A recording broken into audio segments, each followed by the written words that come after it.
get one of those, okay. He's going to be difficult already. So there's going to be a conversation with between them, with Lu, and ultimately the audience, all right?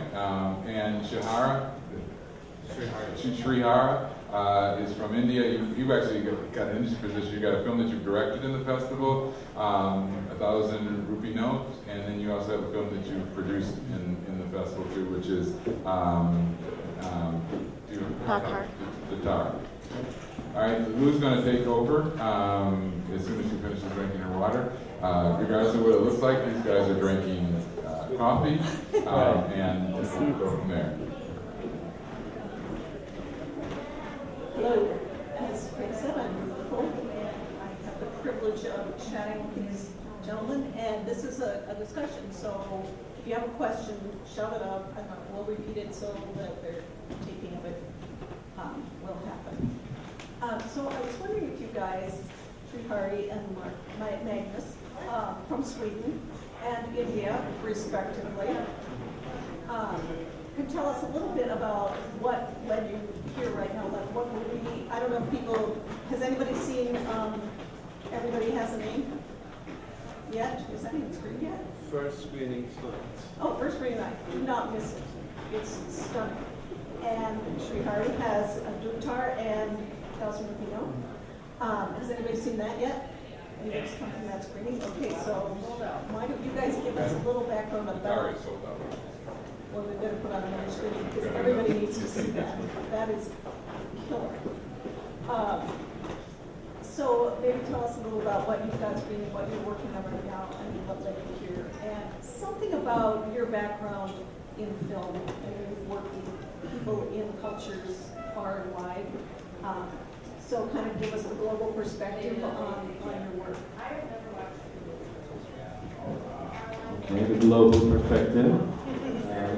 Yeah, I'm from Sweden.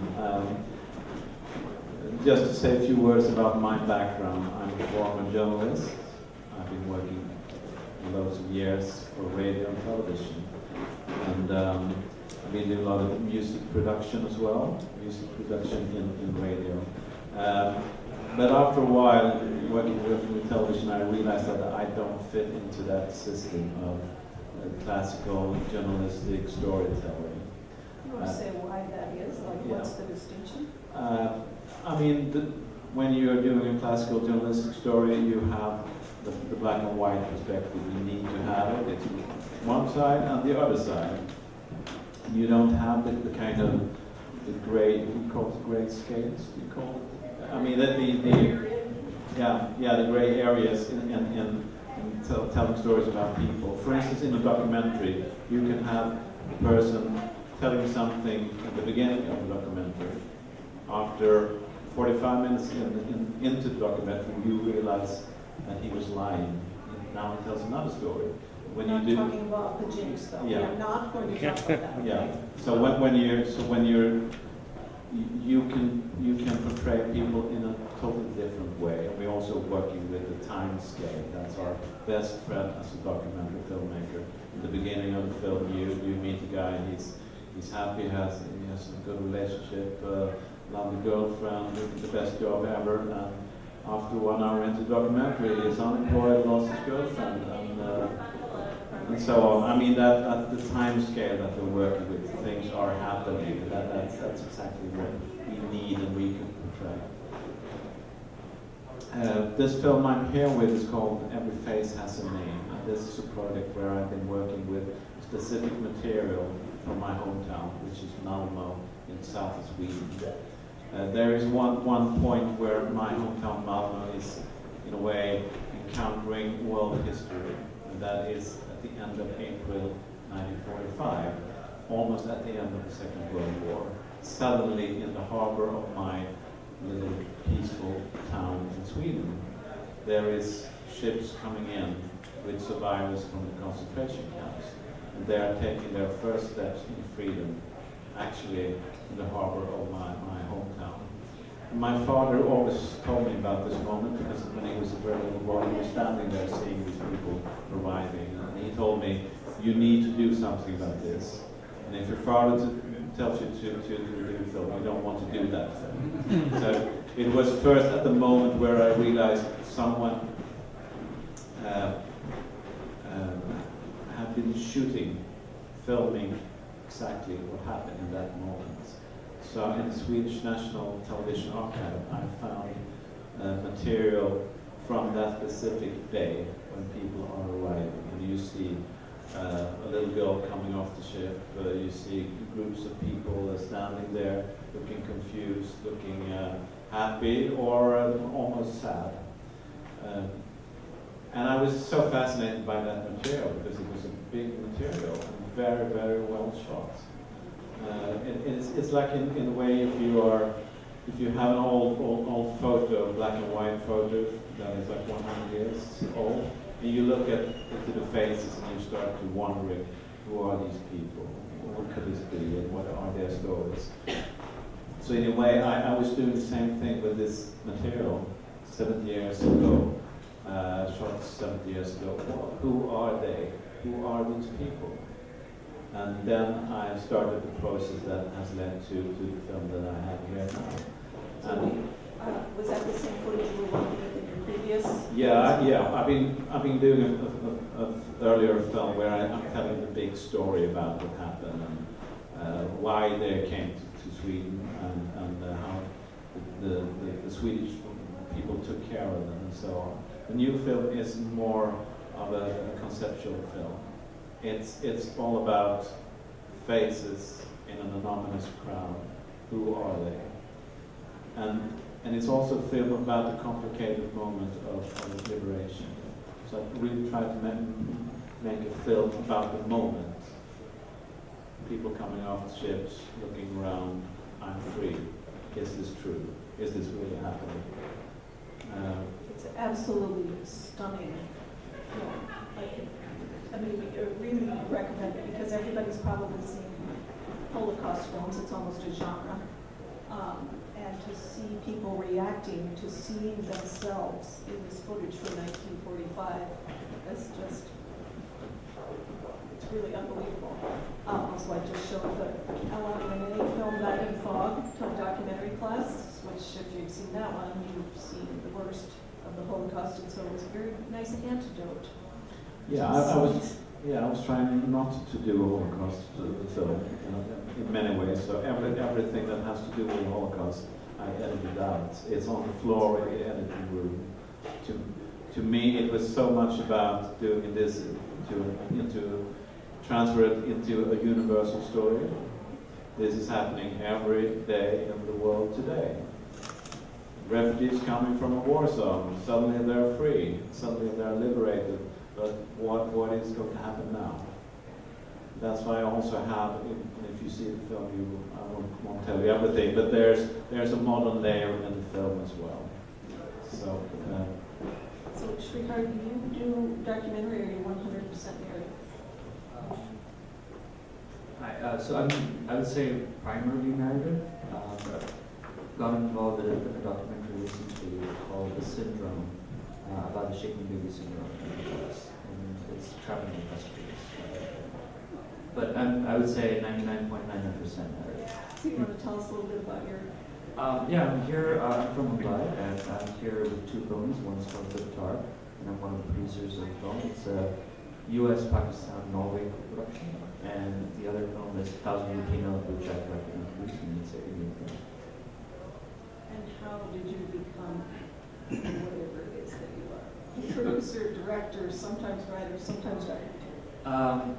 I moved to the U.S. After high school for college, and went to the University of Michigan in Ann Arbor, and got my bachelor's in film and video, and a second bachelor's in global media and culture, where I was studying how culture influences the cinema of a country and how the cinema of that country in turn influences that culture. So I was studying a lot of different kinds of cinemas from different parts of the world. And then I went on to get my master's at Columbia, and my specialization was in producing. And that's kind of how I got into this business. So could you say that again? You studied how culture influences cinema, and cinema influences culture? In a particular country. So I was studying Hong Kong cinema and Korean cinema, Indian cinema, Atlantic cinema, which is basically just the coastal of Africa and South America. So it's mainly because a lot of times art and culture go hand in hand and they influence each other. So that was something that I was studying in school.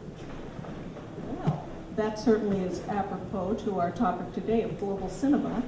So maybe you just sum up your 6 years of education in like 2 sentences and tell us, how does that work?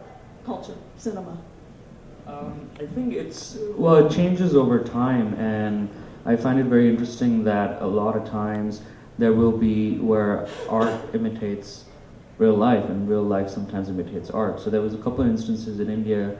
I would say there was a film called Rang de Basanti, which the English title was Painted Yellow, where in the film there was a protest, and it was a silent protest. It was a candle march in New Delhi against a airplane that had crashed, and the protest was basically against faulty planes. And a year later, after the film had released, there was a protest that happened. It was a narrative, and a protest in the same fashion happened in New Delhi. It was a candle march.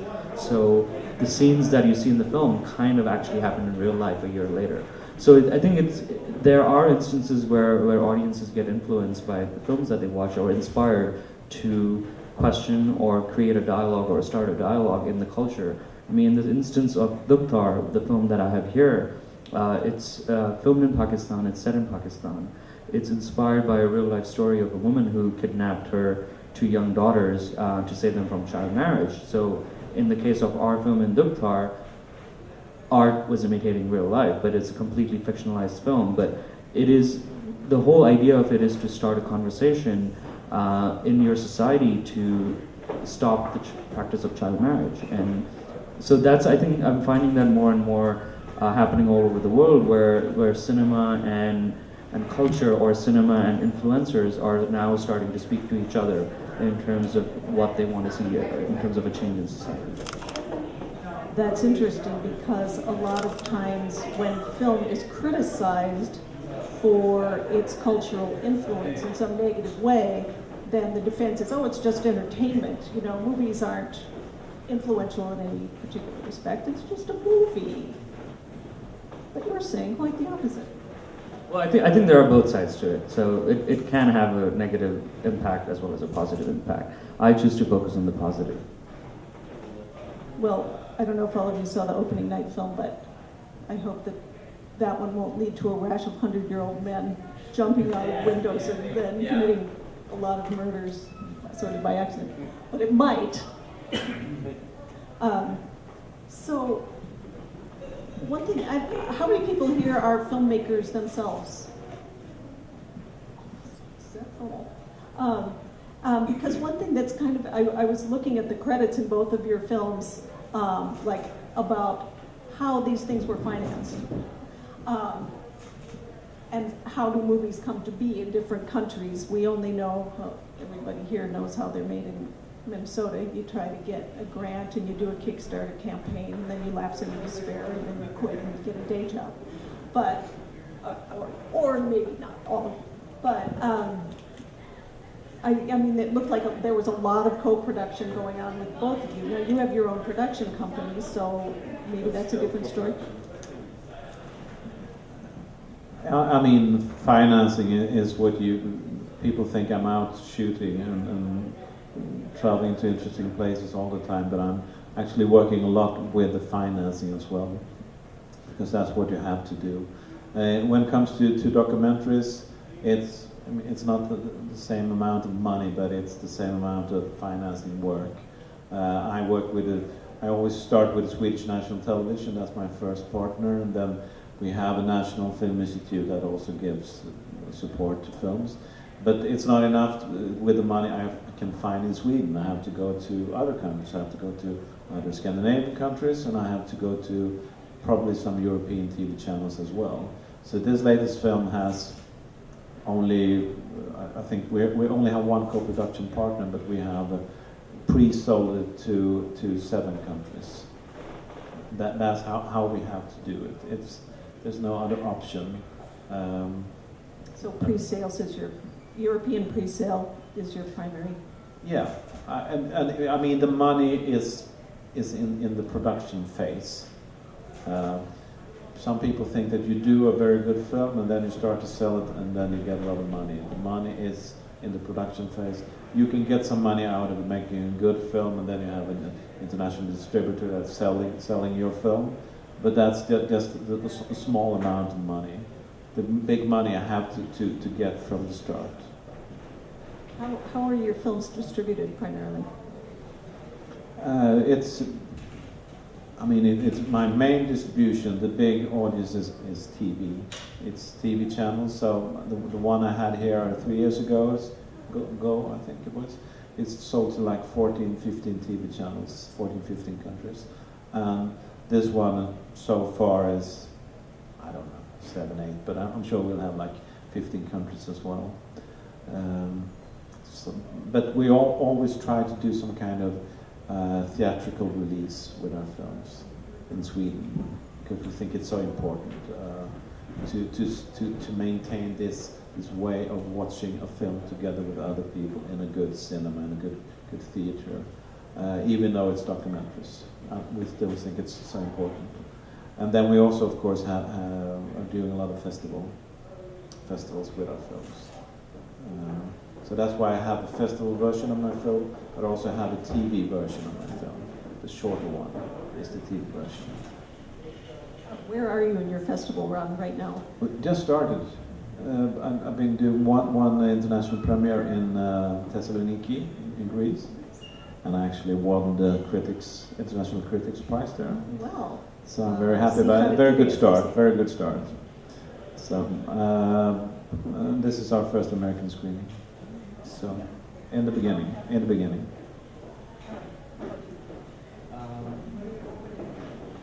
Doktar actually it took a while. It took about 10 years to make this film, out of which the first 8 years was trying to put the financing together.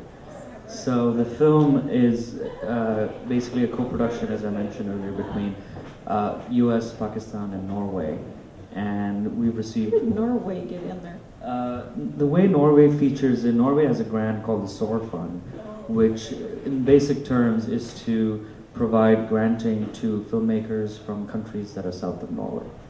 And it's from DAC countries. So exactly. There's only like 4 or 5. So that was the idea, and that really basically jump-started the project because we received a huge grant from SOAR Fund. And along the way, a variety of other organizations came and supported the project. I mean, once you watch the film, at the end credits, you will see a host of different kinds of logos. And so we received the SOAR Fund out of Norway. From the UK, we received the World View Fund. And then the US, it was National Geographic, Netflix, New York Women in Film and Television, Women in Film and Television, Cine Reach, IFP, Film Independent. So all these, Adrian Shelley, Tribeca Film Institute, over the course of the 8 years, they all supported the project in different ways.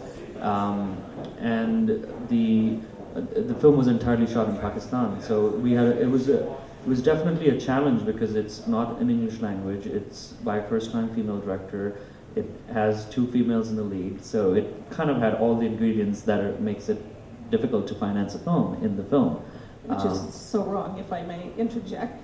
It is, yeah, but it is the that's reality of the situation, and it's hopefully it's changing. And I think all these organizations that supported the film want that to change, and they came on board as the project was being developed and as we were putting the financing together for the film. So we are happy to be here. It has taken Afia Nathaniel, who directed the film, a really long time to put it together. And she wrote and... She wrote, directed, and is one of the producers in the film as well. And how did you get involved with that? Afia and I both went to the Columbia University master's program. I was starting when she was finishing, and that's how we met. And that's I'm one of the producers on the film. Really, it's a stunning movie. And to know that background about how hard it was to fund something that is like such a perfect story and so perfectly told. So glad I got out there. So is that sort of the trajectory of most of the features you've worked on, with that kind of like struggle for funding for X many years and then? I mean, it really varies on the subject, the language the film is, where it's set. So I've had projects that have been financed in a year and a half, and then Duktar is the longest one. How'd it go with 1,000 Rupee? 1,000 Rupee now came together very quickly in terms of the financing part of it. It's entirely shot in India, and I was in Rotterdam with an American film of mine called It Felt Like Love, and I was planning to come back to New York, and when I was in Rotterdam, my last piece of financing came for the film, and I flew to Bombay. 3 months later, I was shooting. So it was something that happened very quickly on that film. We want this to be a discussion as well as listening to us up here, Glenn. Does anybody have something that they'd sort of like to direct? Go ahead. I do. Magnus? Yeah, Magnus, yeah. On your documentary side, because I'm not so much of a narrative track, how big is your team or your core team when you make your documentary? For example, my core team right now is me. I shoot, I write, and I'm editing my film, but it's getting to be to the point where I'm just can't do it all. I need people that are familiar with funding, Kickstarter, Facebook, all these things that need to be put together more on the management side of things. Could everybody hear the question? Any suggestions as to, other than big, pleading for help? Like I have an editor that's going to help me, that we were working together for about 20 years, and a producer that's going to help me create a budget. Beyond that, any suggestions? I just want to say, we're asking about how do you make a documentary is the essential thing. I mean, and I just have to observe that as a documentary filmmaker in the Midwest here, I would say if we're looking at global culture and how what you just said fits into it, that's sort of the way that people start out here. People don't think in terms of, now I'm a director, now I'm a producer, now I'm the fundraiser, now I'm the editor. Am I right, Eric? I mean, people just say, okay, I'm going to make a documentary film, but I'm just going to shoot it. I'm a cinematographer, I'm going to write it, I'm going to direct it, I'm going to do everything. So that I think is a slightly perhaps dysfunctional part of our culture right here, but that is how it is. So I would be very interested to know if that is sort of a commonality in the whole world, or I cannot speak for the whole world, actually. Why not? But I will speak a little bit. What I think about is the European perspective, and especially the Scandinavian perspective. There's a lot of people like you in Sweden. Don't worry, you're not alone. This is the reality for every one of us. There's so many. I mean, the problem for you is that you're so, you don't get, I mean, I'm sure you're good at least 3 or 4 of those things. But that's not enough. I mean, I have a very small team when I'm out. Usually, it's me and the DOP. It could be a sound engineer as well. But I work with very, very small teams because I have to. There's not enough money. Because when I travel to, for instance, I've been doing a film in Kyrgyzstan, in Central Asia. And I need to have a very small team because it costs so much money every day. But also in this film that I'm having here, I've been traveling to the US, to Israel, to Poland, around in Sweden, Norway, France, and so on. And it's fun to travel, but it's very expensive. So I need to have a very, very small team. And usually I'm the sound engineer as well. But did you have the same DP for all the shoots in? Absolutely not. I mean, there's a long story about how this film came about. So it was like I did some test shootings and thought I would do like a short film. And then it ended up with a documentary feature. So I was using like 8 or 9 different photographers. But the problem for you is that you don't have like an editor like I have. You don't have a producer like I have. Those would be the really, really the functions that would change a lot for you, because you need to get challenged in your storytelling and in your perspectives and in your ideas. And my most important partner in what I'm doing is my editor. It's a Danish guy called Jesper Osmond, and he's on a high international level, and that's what you need. You need someone to work with your material, look at it in a different way, finding things in the material that I didn't realize was a part of my material. And I also work with the documentary as a process, and I'm sure you have time to do that as well, because that's the good side with slow financing. You know, documentary becomes a process, an investigation of you going deeper and deeper into something. But you need partners. That's what I tell everyone that's new in this business. You need a partner. Don't be alone. So team up as much as possible. Well, that's great to hear, because I'm right there right now. I have an editor who I've been working with for 20 years that just came on board and said, I want to help you with this. And we just finished the trailer, and he has brought up the challenges that you talked about. Okay, Well, that's we excellent to hear. need to look at this, we need to look at that. 'Cause, Absolutely. And one other thing I say, at least in Europe, we have a lot of educational tools that you should not be afraid of. For instance, there's something called European Documentary Network, and that is an organization for professional documentary filmmakers. And they are setting up a lot of workshops where you learn to pitch your projects, for instance. You meet up for 3 days and you have tutors and you go through your project, and you're getting the help to find the focus in your storytelling and how to present your story to financiers. And even though I've been doing documentaries for 18 years now, I still go to those workshops because they will give you help in a way that they ask you all these questions you don't want to have. What do you mean with that? And why is this character into your film? And what is the core of your story? And so on. But that is what you need. You need someone to help you to find the core in your story. I don't know what you have here, but you should look into for instance, how the European Documentary Network works with things when it comes to helping the documentary filmmakers to sharpen up their projects. There's one documentary club here, I think. The Docu Club, yeah, at IFP. Yeah. You should go. There we go. Friday nights, once a month.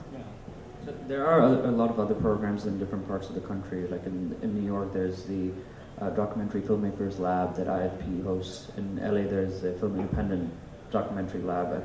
In the Midwest, or the Mountain Time Zone, is Sundance Documentary Lab. So there are a lot of different organizations that will support. And what he was saying was absolutely correct, is that it's important to have collaborators who will challenge you, help you elevate your own work and take it to the next level. And I think it's a cliche, but filmmaking is teamwork, and I think it's very, very, very important for that. Shrihari, could you talk a little bit about, you have both the Columbia MFA perspective, but also you've worked with people from various countries. Are there, universal cross-cultural expectations, do you think, or have there been moments where you're like, well, that's not how it's done in Mumbai, or what kinds of... I think the one thing that I've noticed pretty much with every film is that everyone is very, very professional, despite of what country you film in. It's just some of the terminology might be different, or say the scale of a project might be different. Like, for instance, my films in the US have never had more than 40 people in a crew. But in 1,000 Rupee Note, my crew size was almost 90 people. And it's a small film, but it still had 90 people on it. So why is that? It's just the nature of the industry, and it's how things work, and you somehow have to find a balance to sort of adjust your expectations as well as the way things get made. And in hindsight now, I probably needed at least 80 people to make the film, so it kind of works that way. And But what I've noticed is that everyone's very professional. There is just different terminology sometimes, and everyone is there to make the best film that they can. No one sets out to make a bad film. So. How about structurally, just in terms of like filmmaking teams, but I mean that 40 versus 90, but is there a universal language, of the way a crew is constructed? Yeah, I think the process is the same. I mean, the way I've sort of worked with my collaborators, usually with my directors, is that we identify the head of departments that the director really likes, and then we try and approach them, and then sometimes the head of departments will have their own teams, or as a producer, I suggest, what about this person? What do you think about this person? So we do make lists of every department of who is the ideal, who is gettable, and what's the fallback. And I think that's very important to have that as a process, because in a narrative, and I'm guessing even in a documentary, it's the team that you put together shapes the vision of the film, and it keeps the director on track as to what they want to showcase. And I've noticed that across all different countries. Yeah, it does seem like there are a lot of universals, the language of film is fairly consistent. Although, does anybody have any experience with like even seeing a film or working on a film where you're like, why is that funny? Or that plot makes no sense whatsoever, and you realize that you're having some kind of cross-cultural misunderstanding, which I kind of felt like maybe it was happening at the 100-year-old man who jumped out of the window and ran away. Some humor, you can explain us the Swedish humor, but does anybody experience that?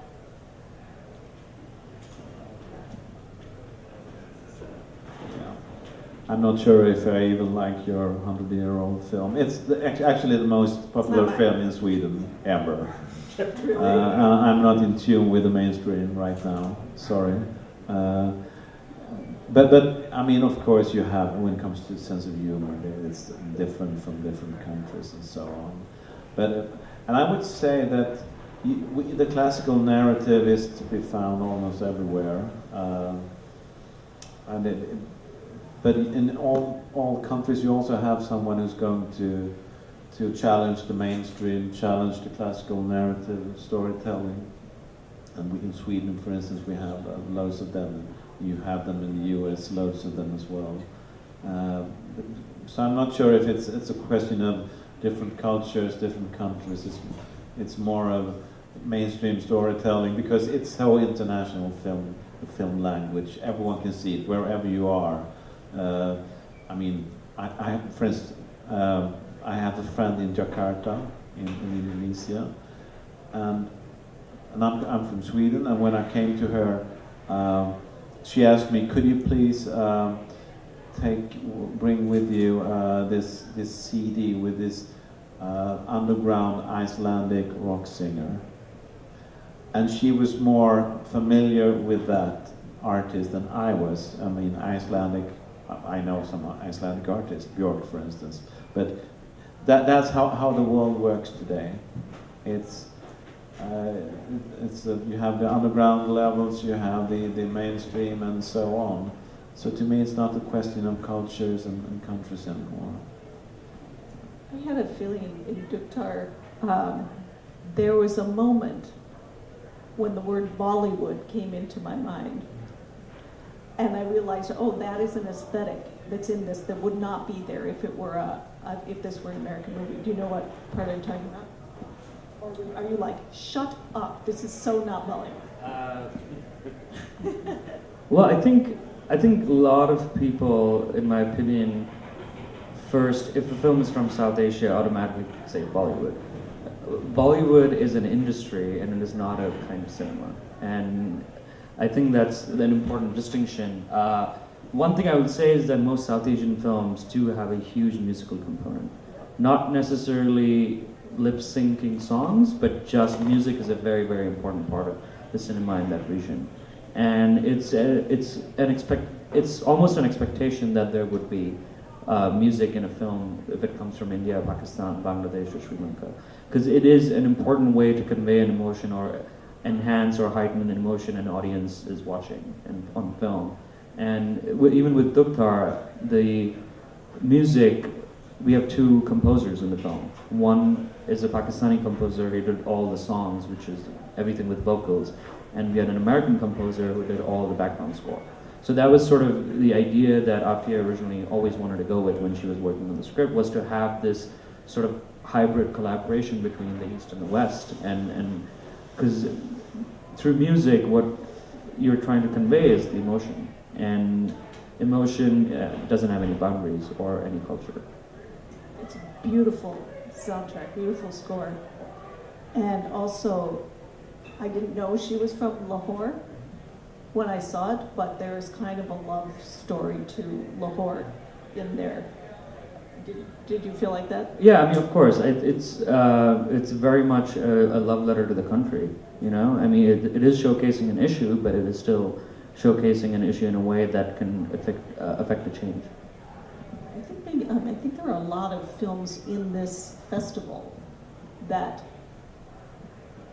have that sense of, here is a person who is representing a certain aspect of their own country and their own culture in a very loving way, regardless of what the actual storyline is. Craig, I want you to make sure we're covering the things that you want to talk about. Yeah, no, you are. One of the things that I wanted to ask is that as this world is changing here, especially with streaming and TV and online viewing, has that changed your ability to find financing and get distribution for your films? I mean, festivals have become more important, but there's also an aspect of sales that is out there, and especially in other countries. We know what it is here in this country, but what is it like in the rest of the marketplace? I mean, I think primarily in South Asia and I would say East Asia and China, going to the cinema is still an important part of the industry, and there are audiences who will still go to the cinema because it's a communal experience to watch a film in a big cinema. I think India and China right now are the two countries that are still actively, very aggressively still building cinema complexes. And it is an event to go watch a film with your friends. The other reason I think is also because the internet speeds are not as fast as they are in Europe or in the US. It is changing the way certain kind of films get financed, because I think in some ways it is helping, because there are audiences being exposed to different kinds of cinema without leaving their home. And I think that is an important part of the process, is to be able to watch a film if you cannot necessarily find it in the cinema.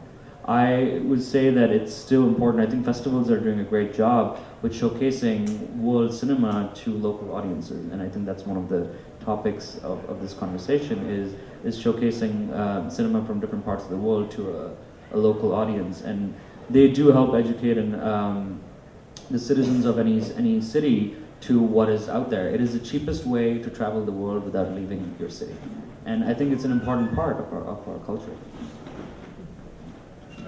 Yeah, I would agree that the festivals are actually, in a way, they're quite old school. They're very much non-commercial in that sense, that you see films that never would work I could never sell them to a TV station. I could, they will probably not be box office hits on theaters either, but that's where you can see the really interesting films.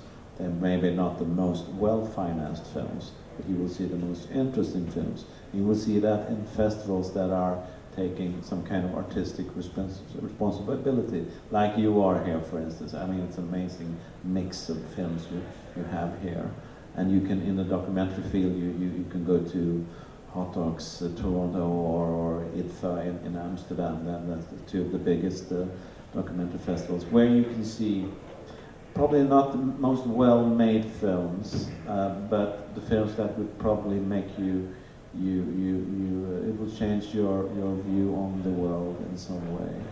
And that will not happen on cinemas. For instance, cinemas in Sweden, that's only mainstream films. It's only films for a young audience,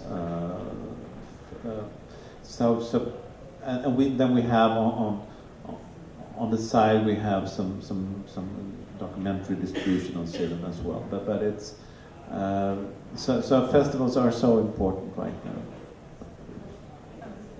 Oh, go ahead. You mentioned with IDFA in Amsterdam. I was wondering if you've had any experience with international film markets. Film markets. Yeah. International film markets. Right. For documentaries. Yes. Yeah, of course, you need to have experiences from the international film markets. As I said, I'm not able to build up a decent budget for a big documentary in my own home country. I need to go to the international market. If I'm lucky, I can find the major financing in the Scandinavian countries because we can do co-productions in a good way and so on. But otherwise, you have to go to IDFA Amsterdam. It's the world's biggest documentary film festival, and you have to try to get accepted into their pitch, which is there are hundreds or maybe 1,000 documentary filmmakers that are applying for the possibility to pitch their film in front of, and that's a situation in front of like 80 or 100 financiers. And they are in power. They have the money, and they can choose pick anything they want to. So it's a very, very tough situation if you get selected. And I've been doing a couple of pitches like that, and you have to be very well prepared, and you're quite nervous. Everyone is nervous, and you have your 7 minutes to present your idea and your film. And if you're lucky, you can get a couple of TV channels or many TV channels on board. And if you're not lucky, you don't get anything. But that you have to, if you're a documentary filmmaker, you have to get used to presenting your film in the best possible way. You need to learn how to pitch the film. And if you need to learn how to pitch the film, you need to, in that process, that's a good thing. In that process, you will learn a lot of things about your own project, about how to focus in it and how to define what's it's all about. What's the inner story of my film? Who's the main character? Do I have two different focuses or not in my film? So I think you should throw yourself into the international documentary market because you learn a lot from it, even though you might not get a lot of money out of it. What kind of pitching stories do you have, Shrihari? I think film markets are very important. There are a bunch of markets in the U.S. as well as a lot of markets in Europe.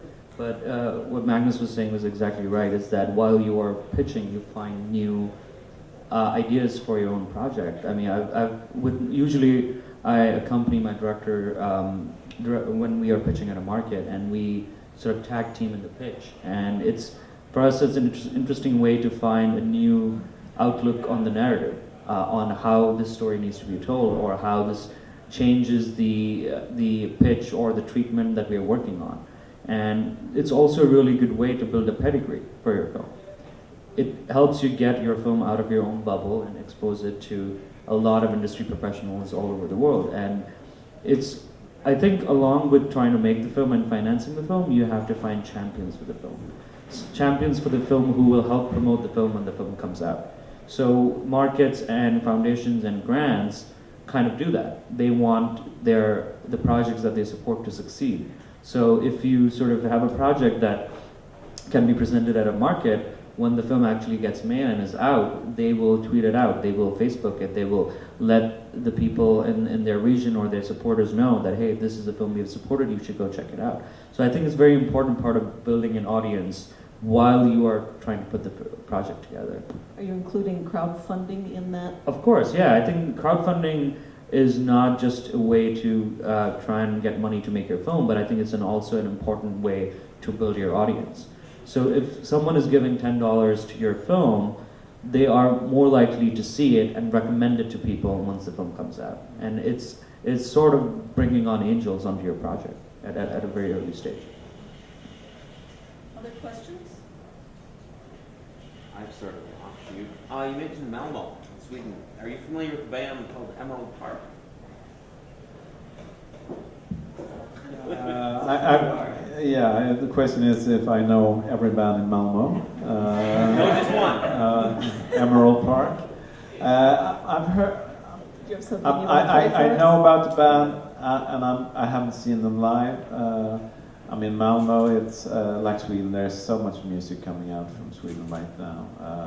Really interesting music. So. I only mentioned it. I'm just working on a licensing deal with them for. Okay, you're working with a licensing deal. Yes. Put in a good word.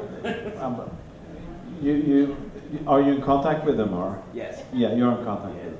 Yeah, sure. That would be no problem. I guess. It's going. It's going well. I'm sure every band wants to have their music or songs in the films. So, but music rights could be a complicated thing. I've been doing 3-4 music documentaries, so you really need to know what's Yes. what you need to know what you're doing there. Anything else? Susan's standing there and making me think it's time to wrap up. Oh, okay. You're not going like, no. We've got a few more minutes here, so. Other projects people are working on, they want to throw before this esteemed panel? Obviously, a question for co-production. When you do you set out to do a co-production, either of you, or are you just kind of gathering different financiers and somehow it starts going across boundaries and becomes a co-production? Is there a place you'd like to start? Usually when I'm getting on board a project, I'm setting out to tell a story with the director, and then we figure out a way to how we can get the project done. So I think it's in the independent film scene. I think it's very important to be connected to the material and your collaborator, and once that connection happens, you will find different ways to make it happen. I would just give an example of Duktar. We set out to make the film, and along the way we found Norway, and they came on board. And then along the way we found Worldview Fund out of the UK, they came on board. So it wasn't like we set out, we need to find a partner from Norway, UK, France, Germany, Sweden. But we set out to make the film, and then once the idea was that, okay, this film has to be made, this is a story we want to tell, let's figure out a way to bring other people on board and the financing on board. And I think that sort of goes back into the earlier question, is where markets come into play. This is sort of a way where you can find collaborators or financing partners to come on board your project who are interested in telling the same story you want to tell. I agree. I'm very happy to see that the Norwegian co-production partner is actually a co-production partner I also work with. It has to be there has to be a good reason for a co-production, definitely, because co-production is not just getting money from someone else. You get a lot of problem as well. And for instance, I had a co-production with Danish co-producer, Norwegian co-producer, Polish co-producer, German co-producer. And when you send out a rough cut, they have like 5 different views on your film. This is the best part of the film, someone would say. And the other one would say, this is the worst part of the film, take it out. Unless you are like some kind of person who likes to discuss money a lot with a Polish producer, for instance, then you have to be careful. It's so much about finding natural relationships. You have to feel that I want to be with this person, I have to want to work with this person, we have sharing the same vision for the film. Otherwise I would not recommend it. Have either of you ever turned down money from a potential co-producer because you just thought they'd be too big? Absolutely. I think it's important to know when to say yes and when to say no. And I've learned through my mistakes, and there are times when, absolutely, we have turned down financing when it just doesn't make sense, because the idea or the collaborative vision that the team that's putting the film together and is seeking from the financier, if it doesn't match, at this stage, it's important to nip that in the bud than have a problem come up a year later. Can you give a sort of veiled but specific example of that? Was it a theme in the film that was problematic? It's a variety of reasons. Sometimes you just don't gel with the person, and for me that's very important. Like it's like a long-term marriage, you know. It's like a long-term relationship, so you have to be compatible. Otherwise, it doesn't make any sense. Yeah. I want to explain one thing as well. If you're having a co-producer, that co-producer will probably apply for money in his own country, and the money that he's getting has to be probably spent in his own country, which means that if I have a Norwegian co-producer, he has to have some part of the film, and that would be like sound design or the composer or something like that. And this means that I need to like the sound designers that he's proposing, or the composer, the music composer is writing. Otherwise, because I will not get a pile of money like this. There's so many conditions for co-production, so that's why you have to know what you're doing. Can I ask one question? Do you find it difficult for Americans to find European co-productions rather than our foreign co-productions and foreign co-productions amongst themselves? I think it's a little bit more challenging because the US doesn't have co-production treaties. The way it works is that most of the European countries have treaties with each other. So there are certain point systems that you have to fulfill in a co-production. And it has to deal with copyrights, and it has to deal with, as he said, was that you have creative collaborators from different parts of this co-production agreement that you form. So with US, it's difficult because US as a country doesn't have official co-production treaties with any country. Like, for instance, Canada has treaties, or Germany and India have treaties. India and Germany just signed a treaty. So it's, I think for the US, it's more co-venturing, which means that the money associated does not have to have any restrictions of where it needs to be spent or what it needs to be spent for. So the US is more likely to do a co-venture with a European country, where the US part is providing a financial equity or a private investment which doesn't have any restrictions of where that money needs to be spent. The advantage that US now has is the tax rebates. There are multiple states that provide tax rebates or tax credits. So that is sort of the American way of providing an incentive to come work in a particular state. And I think it is very important to have that, and it is increasing employment and also collaboration between different parts within the US as well as international collaboration. Do you want to pitch Snowbait real quick? I just have a question if you have any experience with Al Jazeera Network, and if that has, I just feel like, I don't know, I wanted to explore what they show, and if I kind of just have that intuition that they may show things that European channels maybe wouldn't be as interested in. I don't know, I just wondered if you had if you've reached out to them, or if that's changed the marketplace at all. Yeah, I had one film at Al Jazeera, a documentary. And I've been working with distributors and sales agents. That's how I work, and I have two different sales agents. And the first thing they tell you is, don't sell to Al Jazeera until you don't have anyone else to sell to. Because Al Jazeera is a network that will claim like every territory. Okay. Because it's so big. So, and the formats is very strange. I made a documentary feature. It was like 80 minutes or so, and they only broadcast 40 minutes documentaries at that point, at least. So,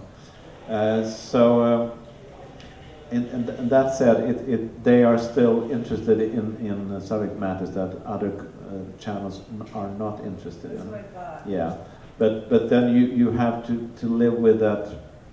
You probably are not able to sell your product to any other channel. That could be the problem. Because it's mainly a documentary. All right, one more question. Does anybody have a question? I have a short in the short film corner in the market at camp. Just wondering if you guys have ever filmed that, been there, navigated that particular film market? I mean, I've been to Cannes a few times, and it is a market, but the focus in Cannes is narrative or documentary feature-length films, and most of the companies and sales agents who are there or distributors who are there are focusing on that. It's a good way to sort of have your film in the market there and get it seen, because anyone with a badge can go see your film at the market, and plus I think they give you a screening in a small theater, which is about anywhere between 10 to 30 seats. So it's a good place to showcase your film, but Cannes is an expensive place to be in, so it has to make financial sense for you to be there. Would it make more sense to pitch the project that is screening of the short film, or pitch a feature that we're trying to raise money for right now? I would recommend, I mean, unfortunately, short films don't really have a distribution market as much as narrative or documentary feature-length films do. So I would focus the energy on pitching your feature-length film based off of having the short film corner. I would be careful when it comes to Cannes as well, because it's so big and competition is crazy, and everyone is there going for the big dream that they will be discovered by a big American producer, and they will transfer you into the stars. I mean, you need to have that dream, but maybe there's some other place where you can start. If you're coming to Cannes, you need to be sure that you really have something that no one else has, in a way. That's my feeling. But it will be a total blast. Well, there's a real reason. It's an experience. Less than All right, I want to Good parties. I want to thank Magnus, Shrihari, I want to thank Lu for this opportunity. I want to thank you for coming. Again, we need an audience. Also, for those who are not aware, the Minneapolis-St. Paul International Film Festival is a nonprofit organization. If you haven't become a member, please do that. You can sign up in the information office or online. But continue to support us. We all throughout the year, beyond the festival, there are films being shown here. So I hope you enjoy it. We have other panels, including a panel coming up on the 25th, which is about independent international co-productions. And we also have a panel that's the last Saturday of the festival at 4 o'clock. We're going to continue this conversation with some experts, which is going to be interesting, I think, after your guys' comment. And also continue to look at some of these films, especially the films, even if maybe we can sneak you into Takar, but I think you should see that movie since everybody talks about it. And also your film, Every Face, is, I guess, an important film. I haven't seen it, but I want to see that one now. I think that if you continue to support what we do here by coming and seeing the films and coming to the panels. Thank you for coming.